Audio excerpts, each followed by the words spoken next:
Alright guys, in the last lesson, we saw the simplest form of requesting data from external servers. We just sent a GET request to the Bitcoin servers at Bitcoin Average, and we used a predefined route in order to get back the price of any three of our cryptocurrencies in any three of these currencies. So effectively, somewhere on their server, they've got these predefined routes that can take post requests. So it will be something like app.post, and it'll be something like .. /BTC USD. And then in this case, what are they going to do? And then there'll be another one for, say, app.post, targeting the route / Ethereum to EUR. And all of these have been pre-planned so you can hit them up simply by changing your URL. Now, the reason why they have these predefined routes is because they are commonly used. Very frequently, most people will need to know what is the price of Bitcoins in US dollars. Now, what if we wanted a specific piece of data? Well, then, as we saw before, we need to provide some parameters that grabs the relevant piece of data that we want. So let's see how we can do that in this lesson and make the functionality of our website even better. Now, if you head over to Bitcoin Average's documentation, and if we take a look at one of these tabs, which is the price conversion. So Bitcoin Average's API, or rather their server, is able to return a conversion from a start currency to a resulting currency. So this means that we can extend the functionality of our website to allow us to build a conversion tool. So for example, we could say something like, how much is my 3.5 Bitcoins worth in pounds?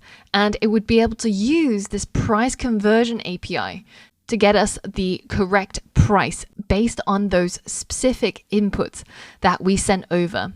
So in order to do that, we need to know how to work with parameters and how to send over parameters using the request module and Node. So as we saw before, in order to add parameters to the URL, then you simply start off the list of parameters with a question mark. So everything that comes after the question mark are parameters. And each parameter has a key and a value. So the key goes in front of the equal sign and the value goes afterwards. And you can separate the parameters using a ampersand or the and symbol.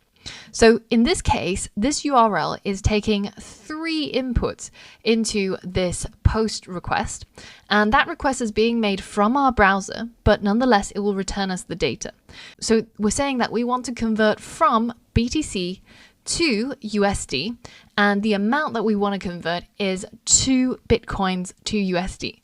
So when I hit enter here, you can see that my JSON visualizer is catching that JSON result, and we can see the result that we get back. So the first thing is, did the request go through successfully? And the second thing is, how much is 2 Bitcoins worth in US dollars? So that's about 15,000. And the current time when this request was made. So the time point at which this price is true. So this is how we would do it in the browser. Now, in order to do this on our server using Node and request, we'll have to take a look at the request module's documentations. So far we've only really looked at the beginning of this document, but if you scroll down here, you can see that this module allows you to do a whole bunch of very complicated things. But what we're interested in is the section where it says all available options. Now, how did I know to find it here? Well, I actually read through this entire document. And very often when you're working with documentation from open source module, you do have to do quite a bit of trawling and reading through it in order to find what you're looking for. But you are rewarded with finding out how to do specific things that you want using these packages of code. So if we take a look here under the other options that we can pass into our request, you can see that previously we've simply called the method request, and then we passed in a URL and a callback. But you can see that it's also possible for us to, instead of just passing a simple string as a URL, we can also pass in some options. Now the options, as they say here, is an object. And the only required option is the URI, or the URL basically, of the API that we're trying to request. So that is one of the properties of this options object, and that is the only one that is required. Everything else is optional. And that includes things like the method, so our request method. Do we want to make a GET request or a POST request? And you can see that this defaults to GET if you don't specify any values to it. And then you've got things like QS, which is an object that contains query string values that are going to be appended to the URL. So basically, the request module is going to do this part for us. So we provide the base URL, and it will append all of the properties that we want to send along with our request by using this QS object. So while we could just append all of these things together and append the ampersands and the query string and the question mark and all of that, instead, request allows us to do all of that and more, but much more elegantly. So let's see how we would do this. Now let's change our request so that instead of passing in the final URL, we're going to pass in an object called options. And then we're going to create this object called options. And remember that we create JavaScript objects by giving it a name and then setting it to equal some properties or methods inside a set of curly braces. So inside here, the first option I'm going to specify is the URI or the URL. So you can use either of these keys, it doesn't matter. So I'm going to call ours URL because that's what we've been working with so far. And the URL that we're going to pass in is going to be the base URL from this particular API. So you can see that the base URL is everything before the question mark. So we can copy that and paste it inside here. And now we're going to a different route because we're trying to use a different part of the API. So I can now delete this final URL part where we're concatenating strings together, and instead I can simply say the URL is just this base URL, or you can just paste that in here as well. Now, after we've got our URL, the next property that we want to have in here is the method of making the request. So the method that we want is actually a GET request. So we know that by default, all requests are made as GET requests unless we specify explicitly that it should be otherwise.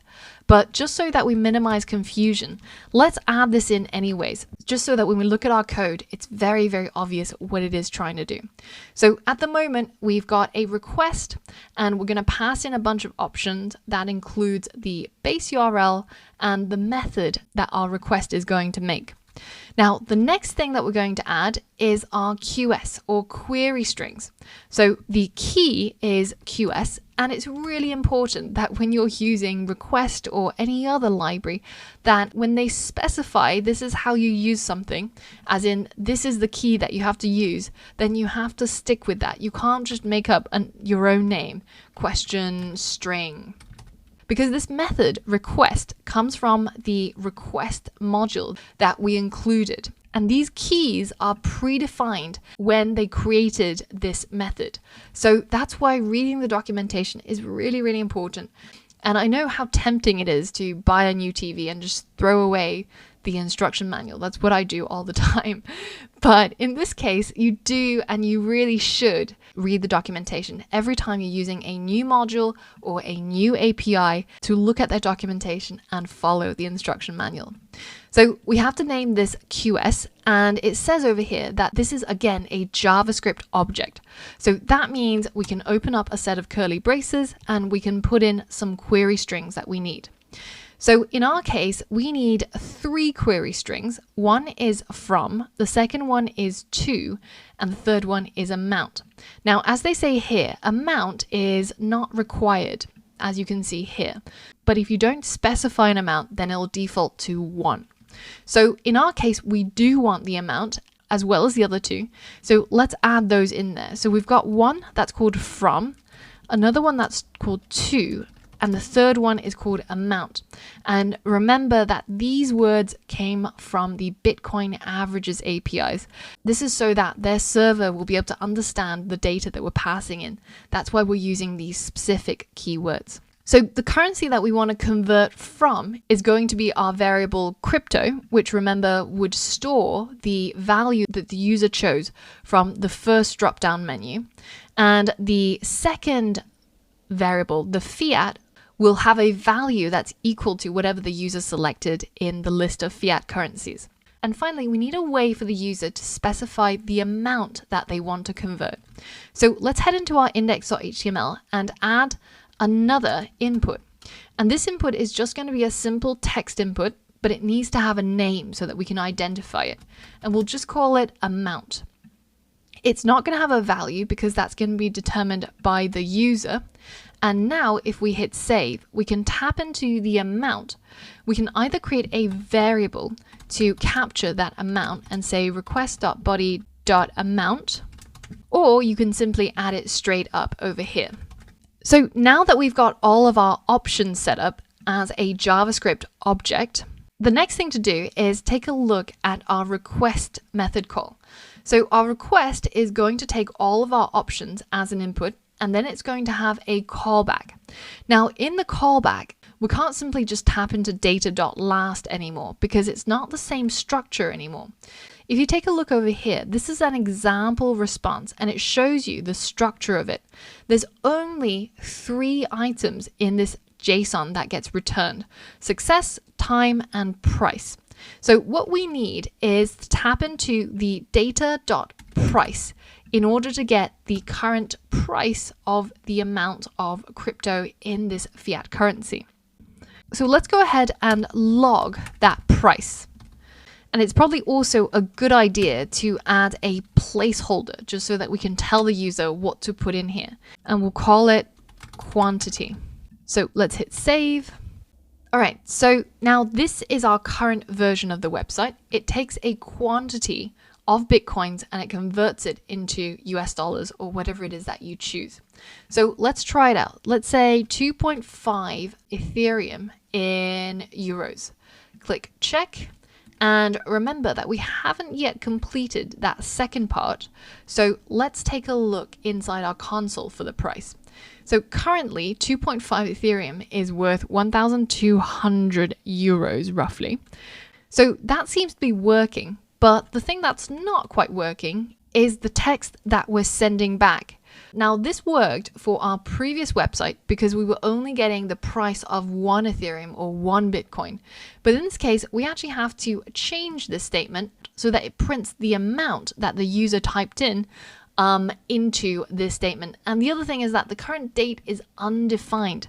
And that's because we're trying to tap into data.display timestamp, which is the format of the JSON that we got back from our previous API endpoint. But in the current API, what we need to tap into is just data.time in order to get that timestamp. So let's go ahead and change that. So the current date is data.time. Or if you wanted to, you can also copy the path here. And then instead of saying the current price of, we're going to tap into that variable amount. And we're going to say amount plus crypto is currently worth this price in fiat. So let's hit save and let's see if we've managed to fix that. So let's check what 5.25 Litecoins are worth in pounds. So the current date is working. So at this particular time point, 5.25 LTC is currently worth 433 pounds. So brilliant. We've incorporated the price conversion API, passing it into our website. And we've set up our servers to talk to Bitcoin Averages servers to grab the specific pieces of data that the user has requested using their APIs and the specified parameters. We also looked at the options that the request module comes with and use this module depending on our purpose. Now, in the next lesson, we're going to be building a larger and more exciting project so that we're not only just making GET requests with APIs, but we also look at how we can make POST requests so that we can post some pieces of data to an external source. So for all of that and more, I'll see you on the next lesson.